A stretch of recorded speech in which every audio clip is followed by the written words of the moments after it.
যুদ্ধবিধ্বস্ত গাজা উপত্যকায় হামলা অব্যাহত রেখেছে দখলদার ইসরায়েল। এতে Al Jazeera Gaza bureau chief সহ নিহত হয়েছে ৫ সাংবাদিক। এছাড়াও রোববার উপত্যকাটিতে চালানো ইসরায়েলি হামলায় নিহত হয়েছে আরও ৫২ ফিলিস্তিনি। এদিকে গাজা দখলের ইসরায়েলি পরিকল্পনার নিন্দা জানিয়েছে জাতিসংঘের নিরাপত্তা পরিষদের বৈঠকে অংশ নেওয়া দেশগুলোর সদস্যরা। অন্যদিকে ফিলিস্তিনের স্বাধীনতাকামী সংগঠন হামাসকে নির্মূলে ৫টি নীতি গ্রহণ করেছেন নেতানিয়াহু। বিস্তারিত থাকছে অর্ণব প্রসাদের রিপোর্টে। একদিকে ইসরায়েলি বাহিনীর ক্রমাগত সামরিক অভিযান, অন্যদিকে তীব্র খাদ্য সংকটের কারণে ক্ষুধার সঙ্গে লড়াই, সব মিলিয়ে প্রতিনিয়ত ভয়াবহ আকার ধারণ করছে গাজা সংকট। এবার দখলদার ইসরায়েলের হত্যাযজ্ঞের শিকার আল জাজিরার ৫ সাংবাদিক। নিহতদের মধ্যে সংবাদ মাধ্যমটির গাজা উপত্যকার ব্যুরো চিফ আনাস আল শরীফও রয়েছে।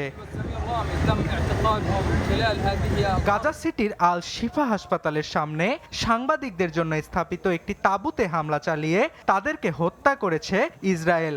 ঘটনাটিকে মুক্ত সাংবাদিকতার ওপর পরিকল্পিত আঘাত বলে আখ্যা দিয়েছে আল জাজিরা। তবে ইসরায়েলের দাবি, আনাস আল শরীফ হামাসের একটি সশস্ত্র সেলের প্রধানের দায়িত্বে ছিলেন। এ কারণে তার ওপর পরিকল্পিত হামলা চালিয়েছে তারা। এছাড়াও উপত্যকাটির বিভিন্ন স্থানে সংঘটিত ইসরায়েলি হামলায় প্রাণ হারিয়েছে ৫০-এর অধিক ফিলিস্তিনি। অপুষ্টিজনিত রোগে প্রাণ ঝরেছে আরও ৫ জনের। এদিকে গাজা দখলের ইসরায়েলি নীল নকশার নিন্দা জানিয়েছে জাতিসংঘের নিরাপত্তা পরিষদের সদস্যরা। তবে হামাসের উপর দোষ চাপিয়ে ইসরায়েলকে নির্লজ্জ সমর্থন করেছেন জাতিসংঘে নিযুক্ত যুক্তরাষ্ট্রের অন্তর্বর্তীকালীন রাষ্ট্রদূত ডরোথি শিয়া।